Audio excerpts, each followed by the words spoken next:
নাগালেণ্ডত প্ৰৱেশ কৰিলে অসমীয়াই ভৰিব লাগিব নগদ ধন তথা জৰিমনা 50,000 টকা ভৰিব লাগিব যদিহে কোনো অসমীয়া নাগালেণ্ডত প্ৰৱেশ কৰে। কেৱল মানুহ নহয়, গৰু ছাগলী, অসমীয়াৰ গৰু ছাগলী তথা পোহনীয়া জীৱ জন্তু নাগালেণ্ডত প্ৰৱেশ কৰিলেও ভৰিব লাগিব জৰিমনা। এই অদ্ভুত জাননী মেৰাপানীৰ সীমান্তত 11খনকৈ নগা ভিলেজ কাউন্সিলে জাৰি কৰিছে। আৰু এই বৰ্তমান জাননী জাৰি কৰাৰ কথা পোহৰলৈ অহাৰ লগে লগে শিৱসাগৰতো বিভিন্ন দল সংগঠনে প্ৰতিক্ৰিয়া প্ৰকাশ কৰিছে। আচলতে যি ধৰণৰ সম্পৰ্ক এটা সুসম্পৰ্ক আছিলে সেই সম্পৰ্কটো কোনোবাখিনিত বৰ্তমান ফাট মেলিছে নেকি, এনেধৰণৰ প্ৰশ্ন অৱতাৰণা হৈছে। মোৰ কাষত বৰ্তমান সদৌ অসম অনুসূচিত জাতি ছাত্ৰ সন্থাৰ কেন্দ্ৰীয় সাধাৰণ সম্পাদক পৰেশ আছে জাতীয় সংগ্ৰামী সেনা অসমৰ বিষয়ববীয়া। কি ক'ব? চাওক, এটা কথা স্পষ্ট হৈ পৰিছে, চৰকাৰখনে সীমান্ত সমস্যা সমাধান কৰাৰ ক্ষেত্ৰত সম্পূৰ্ণভাৱে ব্যৰ্থ হৈছে। আৰু যাৰ ফলশ্ৰুতিত নগাই আজি অসমৰ বুকুত ফটোৱা জাৰি কৰিব পৰা সাহস কৰিবলৈ আৰম্ভ কৰিছে। আমি দেখা পাইছোঁ যে সীমান্তত যেতিয়া সমস্যা হয় এই চৰকাৰখনে কিন্তু বিভিন্ন ধৰণৰ বেবেবাং কথা কিছুমান উলিয়াই পিনি মানুহবিলাকৰ মাইণ্ড ডাইভাৰ্ট কৰা এটা প্ৰচেষ্টাত ব্ৰতী হৈ থাকে। আপুনি লক্ষ্য কৰিব যে নগাই যেতিয়া আমাৰ অসমৰ বুকুত যেতিয়া অসমৰ মন্ত্ৰীয়ে গৈ পিনি যেতিয়া বৃক্ষৰোপণ কৰিবলৈ গৈছিল তাত কিন্তু নগাই তেওঁলোকক আচলতে অতি মৰমেৰে তেওঁলোকক খেদি পঠাইছে তাৰ পৰা। গতিকে ইমানখিনি হোৱাৰ পাছতো এই চৰকাৰখনে কোনো ধৰণৰ ব্যৱস্থা গ্ৰহণ নকৰাটো অত্যন্ত লজ্জাজনক কথা। ইনাৰ লাইন পাৰ্মিটৰ কথাটো একদম যুগ ধৰি আমাৰ দল সংগঠনবিলাকে কৈ আছে, কিন্তু ইনাৰ লাইন পাৰ্মিটৰ ব্যৱস্থা গ্ৰহণ নকৰাটো অত্যন্ত এটা লজ্জাজনক কথা।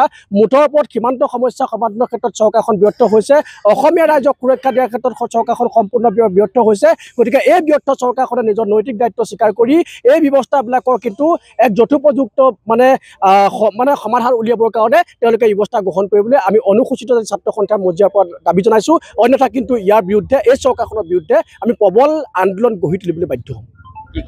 নহয়, চাওক, সীমান্তৱৰ্তী এলেকাসমূহত আচলতে নগা বা অৰুণাচলী দুৰ্বৃত্তই বা অৰুণাচলী মানুহখিনিয়ে যি ধৰণৰ আচলতে সন্ত্ৰাসৰ সৃষ্টি কৰি আহিছে, তেনেকুৱা এটা সময়তে মেৰাপানীত পুনৰ অসমীয়া মানুহক লৈ যি ধৰণৰ আচলতে এক জাননী জাৰি কৰিছে, এয়া সঁচাকৈ দুৰ্ভাগ্যজনক। এই ক্ষেত্ৰত চৰকাৰখন নিশ্চিতভাৱে আচলতে ব্যৰ্থ হৈছে, আমাৰ প্ৰশাসন ব্যৱস্থাটো ব্যৰ্থ হৈছে।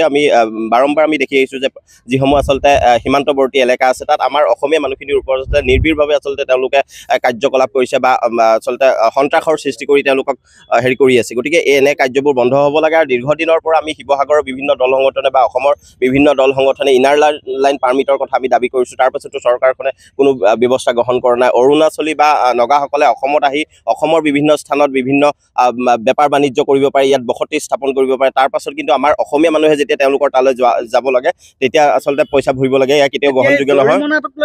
নিশ্চিতভাৱে এয়া কোনো কাৰণতে গ্ৰহণযোগ্য নহয়। যদিহে এই নিষেধাজ্ঞা বা এই জৰিমনাৰ যদি ব্যৱস্থাটো যদি বাতিল নকৰে, অসমৰ বিভিন্ন প্ৰান্তত য'ত অৰুণাচলী বা নগাসকলে আচলতে আছে বা ব্যৱসায় বাণিজ্য কৰি আছে তেওঁলোকক আমি জাতীয় সংগ্ৰামী সেনাৰ তৰফৰ পৰা বিচাৰি আচলতে ইয়াৰ পৰা বাহিৰ কৰাৰ ব্যৱস্থা গ্ৰহণ কৰিম। আৰু এই ক্ষেত্ৰত প্ৰশাসনে ব্যৱস্থা ল'বলৈ আজি আমি পুনৰবাৰ আপোনালোকৰ জৰিয়তে দাবী জনাইছোঁ।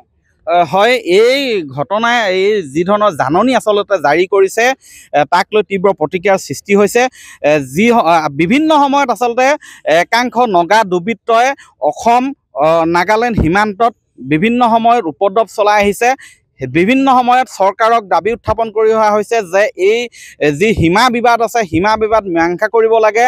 আৰু এনেধৰণৰ যি নগা দুৰ্বৃত্তৰ উপদ্ৰৱ চলাই আহিছে, কেতিয়াবা গুলীচালনা কৰে, কেতিয়াবা অসমীয়া যুৱক শ্ৰমিকক ধৰি লৈ গুচি যায়, এনেধৰণৰ যি ঘটনা সংঘটিত হৈ আহিছে, সেই ঘটনাসমূহ সংঘটিত হৈ থকাৰ সময়তে পুনৰ এনেধৰণৰ এখন জাননী জাৰি কৰাক লৈ আচলতে তীব্ৰ প্ৰতিক্ৰিয়াৰ সৃষ্টি হৈছে। আপুনি বিচৰা বাতৰি পাব কেৱল নিউজ 18 এপত। নিউজ 18 এপ ডাউনলোড কৰিবলৈ স্কেন কৰক এই QR কোড। গুগল প্লে ষ্টৰতো পাব এই নিউজ 18 এপ।